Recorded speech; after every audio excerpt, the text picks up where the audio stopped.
teach you computer science of class 9 chapter number 6 which is web development.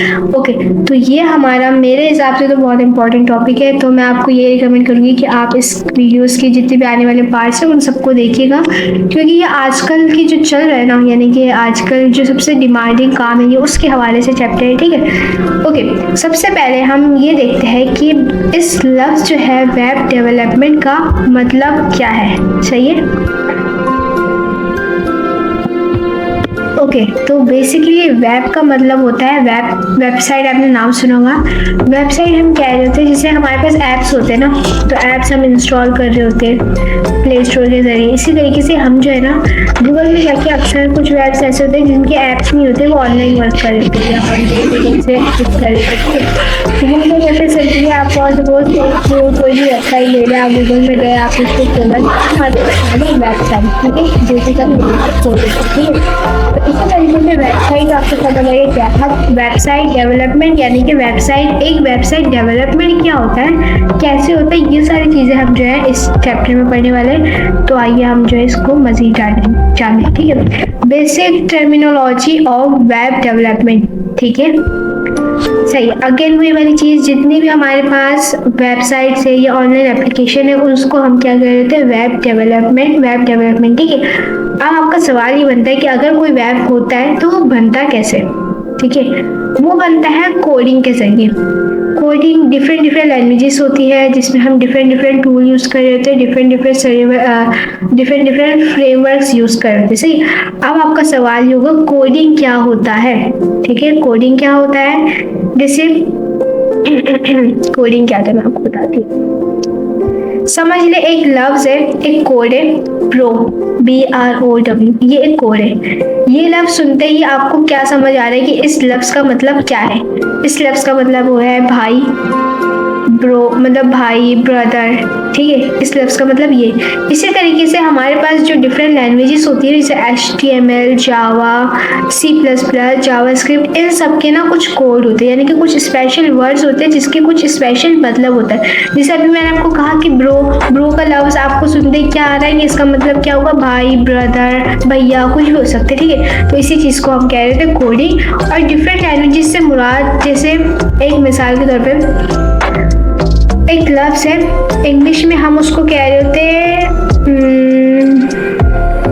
Going, यानी कि जाना, ठीक है। उर्दू में हम कह रहे होते हैं जाना, और मिसाल के तौर पे हम बंगाली में अगर कह रहे होते तो कहते हैं जायता सी, ठीक है, यानी कि मैं जा रही हूँ। इस तरीके से ना अलग अलग यानी कि मतलब होता है सबके, मतलब वर्ड वही है लेकिन थोड़ा मतलब अलग अलग है। तो इसी किस्म का हमारे पास कोई भी वेबसाइट डेवलपमेंट करने के लिए हमारे पास अलग अलग लैंग्वेजेस होती है कि वो वर्ड वही होता है लेकिन उसका मतलब थोड़ा, मतलब वर्ड वही है लेकिन उसका बोलने का तरीका या उसका इस्तेमाल थोड़ा सा डिफरेंट हो जाता है, ठीक है। तो इसी को हम कह रहे होते हैं लैंग्वेजेस। तो हमारे पास कोई भी जो वेबसाइट्स होती है या कोई भी ऐप्स होती है वो कोडिंग के जरिए डिफरेंट लैंग्वेजेस को इस्तेमाल करते हुए, डिफरेंट टूल्स को, डिफरेंट फ्रेमवर्क्स को इस्तेमाल करते हुए हमारे पास क्या बना होता है, एक प्रॉपर वेबसाइट या फिर एक प्रॉपर ऐप, ठीक है। ओके, एक कंप्लीट वेबसाइट, एक कंप्लीट वेब एप्लीकेशन में हमारे पास जो कंसिस्टेंट होती है वो होती है यूज़र इंटरफेस की, बैक एंड सर्वर कोड्स की एंड डेटाबेस की, ठीक है। यूज़र इंटरफेस क्या होता है, यूज़र इंटरफेस क्या होता है मैं आपको बताती हूँ। आपने एक खोला एक ऐप, आपके सामने जो जो चीज़ आपको दिख रही है ना, ये यूज़र इंटरफेस कह रही थी, ठीक है। अब बैक एंड सर्वर कोड क्या होता है, अब आप चीज़ें क्लिक कर रहे हो, आप उससे अंदर डेटा डाल रहे हो या आप कुछ भी कर रहे हो, जो पीछे के काम है जो आपको नज़र ही नहीं आ रहे लेकिन वो काम हो रहा है और वही मेन है, उसको हम कह रहे होते हैं बैक एंड सर्वर कोड्स। दूसरी चीज़ होती है डेटा। अब मिसाल एक ऐप है, एक ऐप के अलग अलग सबका डेटा होता है ना, आप बहुत सारे डेटा होता है तो उसमें जितने भी डेटा आ रहा होता है उसको हम कह रहे होते हैं डेटाबेस, ठीक है। तो उम्मीद है आपको ये वाली चीज़ मैंने डिटेल में समझा दी, अब आपको समझ आ चुकी होगी, सही। अब हमारे पास आ जाती है डेफिनेशन ऑफ टर्म्स। सबसे पहले आपको एक लफ्ज़ दिख रहा होगा वर्ल्ड वाइड वेब। वर्ल्ड का मतलब होता है पूरे दुनिया में, यानी कि ग्लोबली, ठीक है। वेब का मतलब होता है वेबसाइट, ठीक है। तो ये जो लफ्ज़ है ना वर्ल्ड वाइड वेब यानी कि WWW, इसको हम एज अ वेब के नाम से भी जाना जाता है, ठीक है। अब क्या होगा, आप सोच रहे होंगे कि वेब क्या है। The web is a collection of computers connected through a internet to provide success. अच्छा, हमारे पास जो वेब है ना वो बहुत सारे कंप्यूटर के कनेक्शन है, ठीक है, किसके जरिए, इंटरनेट के जरिए, जो हमें किसी भी किस्म का क्या दे रहा होता है, इंफॉर्मेशन। अगेन बता देती हूँ, वेबसाइट यानी कि वेब हमारे पास जो है ना बहुत सारे कंप्यूटर नेटवर्क का एक कनेक्शन है थ्रू नेटवर्क, थ्रू नेटवर्क, जो हमें क्या कर रहा होता है, किसी भी किस्म का पब्लिकली इंफॉर्मेशन दे रहा होता है। इसी चीज़ को हम क्या कह रहे होते हैं, वेब। WWW यानी कि वर्ल्ड वाइड वेब को हम क्या कह रहे होते हैं, वेब भी कह रहे थे। तो उम्मीद है आपको ये वाली चीज़ समझ आ चुकी होगी कि ये क्या होता है। अब सेकंड चीज़ आ जाती है वेब पेज। अब web page is a document commonly written in HTML। Web page हमारे पास समझ ले एक डॉक्यूमेंट होता है। आपने कभी CV बनाई नहीं होगी, देखी होगी, CV हम बनाते हैं, ठीक है।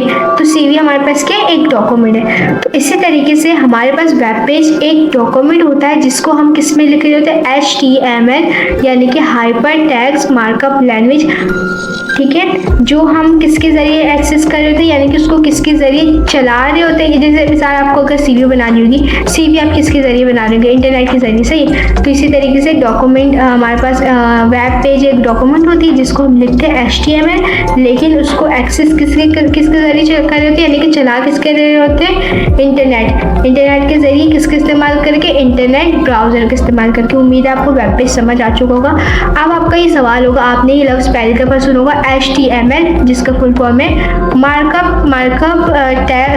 Hyper text markup language. देखिए मैं आपको HTML की एक मिसाल दी। फॉर सपोज आपके पास एक गाड़ी है, ठीक है। गाड़ी के अंदर हमारे पास अगर आप गौर करें 3 चीज़ होती है। एक उसके अंदर की चीज़ें, एक उसका आउटर कवर जो उस अंदर की चीज़ों को सारा ढकता है, एक उसके जो कलर होता है, उसका स्टाइल, ठीक है। अब मैं आपको एक मिसाल देती हूँ। गाड़ी के अंदर की जो भी चीज़ होती है ना, जो हमें नज़र नहीं आ रही होती है, जैसे जो हमें डिग्गी नहीं, क्या आगे वाले पार्ट को क्या कहते हैं, गाड़ी को, आई डोंट नो, वो खोल के, यानी कि गाड़ी के जितने भी अंदर वाले पार्ट्स है उसको हम कह रहे होते हैं HTML। गाड़ी को जो चीज़ कवर कर रही होती है उसको हम कहते हैं C++। गाड़ी को जो अट्रैक्टिव बना रही होती है, कलरफुल बना रही होती है, उसको हम कह रहे होते हैं जावास्क्रिप्ट। तो ये एक मिसाल है। अगर एक वेबसाइट है, ठीक है, समझ लें ये आपकी एक वेबसाइट आपकी नज़र में। अब इसका ये जो टैग्स आपको दिख रहा है, ये टैग्स सिर्फ कलर वगैरह नहीं, सिर्फ टैग सिंपल, ये कुछ भी नहीं है, नथिंग, जस्ट टैग्स। ये मेरा कहलाएगा HTML, सही है। अब इसको जो कवर कर रहा है गाड़ी को, वो C++, वो छोड़ दे, वो तो अभी आपको आया ही नहीं, टॉपिक आएगा तो समझा देंगे, सही। अब ये कलर देख रहे हैं आपकी, कलर, अब कलर देख रहे हैं, कलर, ये वाले कलर्स, ये पूरा बाउंड्रीज, इन सबको हम कह रहे थे जावास्क्रिप्ट। जस्ट इमेजिन करें, और जस्ट इमेजिन, कुछ नहीं, हमारे पास ये नहीं है, ये नहीं है, ये नहीं है, ये कलर नहीं है, ये कलर नहीं है, सिर्फ बस ब्लैक से लिखा हुआ। ये कितना गंदा लगेगा, इमेजिन करें, आपकी अजीब सा लगेगा आपको, क्योंकि हमें ना एक साइकोलॉजिस्ट ने किया है फैक्ट है कि कलर अट्रैक्ट ह्यूमन, ठीक है, बहुत अजीब सा लगेगा, सही है। तो इसी चीज़ को हम कह रहे होते हैं HTML, सिर्फ टैग्स को। अगर एक वेबसाइट बनाना है ना, तो उसमें सिर्फ HTML का इस्तेमाल हम नहीं कर सकते, क्योंकि आप इमेजिन, मैंने आपको कहा ना कितना बुरा लगे। तो इस वजह से हमें डिफरेंट लैंग्वेजेस यूज़ करनी पड़ती है, ताकि उस वेबसाइट को हम मज़ीद यूज़फुल या मज़ीद क्या बनाएं, अट्रैक्टिव बनाएं। तो उम्मीद है आपको HTML क्या होता है समझ आ चुका होगा, यानी कि एक वेबसाइट या एक ऐप सिर्फ लिखने के लिए हमें क्या चीज़ की ज़रूरत होती है, HTML। बाकी का काम किससे होता है वो मैं आपको बता चुकी हूँ।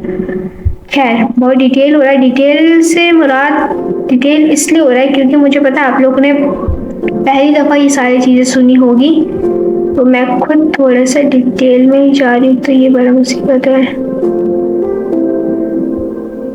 काम करते इसको ऐसे कर लेते ना।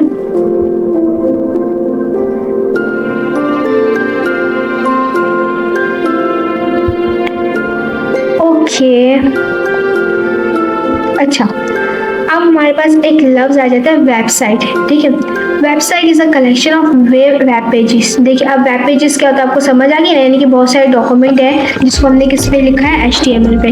तो इसी तरीके से वेबसाइट हमारे पास जो है ना एक कलेक्शन होता है वेब पेजेस का, जिसके अंदर सिर्फ हमारे पास डॉक्यूमेंट नहीं होता, उसके अंदर हमारे पास हो जाता है टेक्स्ट, इमेज या फिर और भी जितनी भी मल्टीमीडिया है ना इंफॉर्मेशन से रिलेटेड वो सारी आ जाती है। इसके अंदर हमारे पास कोई भी URL आ जाता है, यानी कि यूनिफॉर्म रिसोर्स लोकेटर, ठीक है। ये सारी चीज़ें हमारे पास एक वेबसाइट के अंदर हो जाता है, यानी कि वेबसाइट में आपको पहले से बता चुकी हूँ वेबसाइट क्या होता है, तो उम्मीद है इसको ज़्यादा डिफाइन करने की ज़रूरत नहीं है मुझे, ठीक है।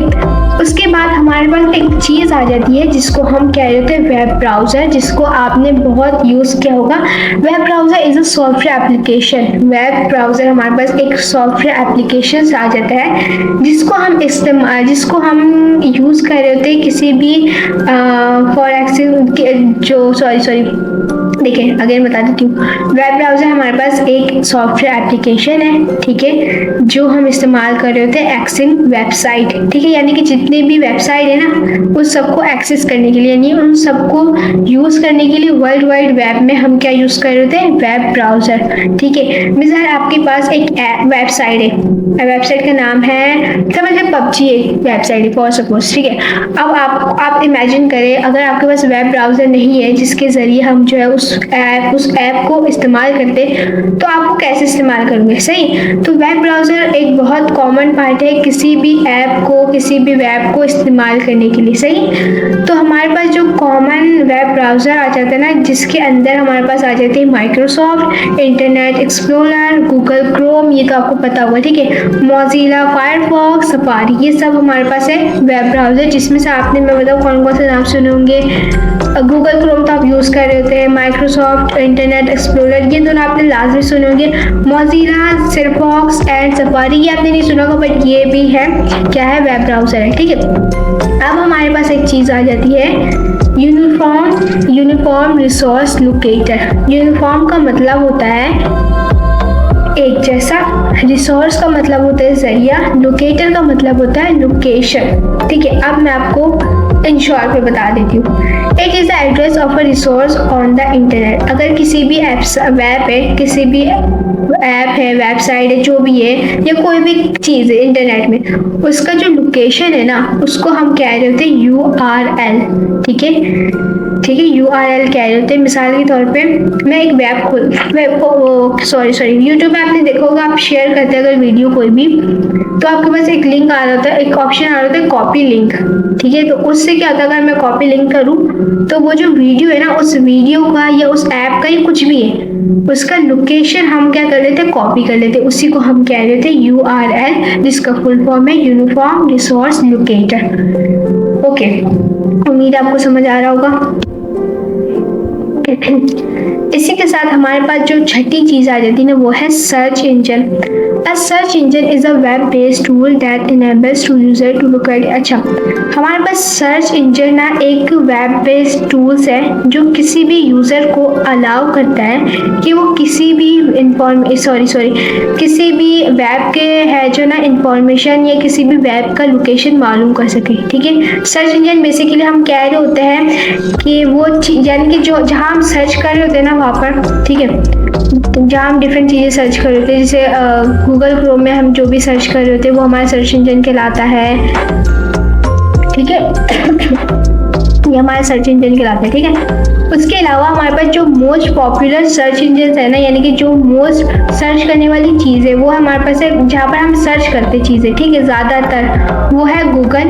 आपने गूगल का इस्तेमाल भी किया होगा, याहू आपने सुना होगा, इस्तेमाल नहीं किया होगा शायद, बिंग आपने इस्तेमाल किया हो आई गेस, बट ज़्यादातर जो है ना गूगल को पॉपुलर है हमारे आसपास, लेकिन है तीनों पॉपुलर, ठीक है। अगेन बता देती हूँ, सर्च इंजन हमारे पास वो जगह होती है जहाँ पर हम क्या कर रहे होते हैं, कोई भी चीज़ सर्च कर रहे होते हैं। अब वो चीज़ कुछ भी हो सकता है, कोई इन्फॉर्मेशन हो सकती है, कोई वेबसाइट हो सकती है, कुछ भी हो सकता है, ठीक है, एनीथिंग। तो इसी को हम कह रहे होते हैं सर्च इंजन।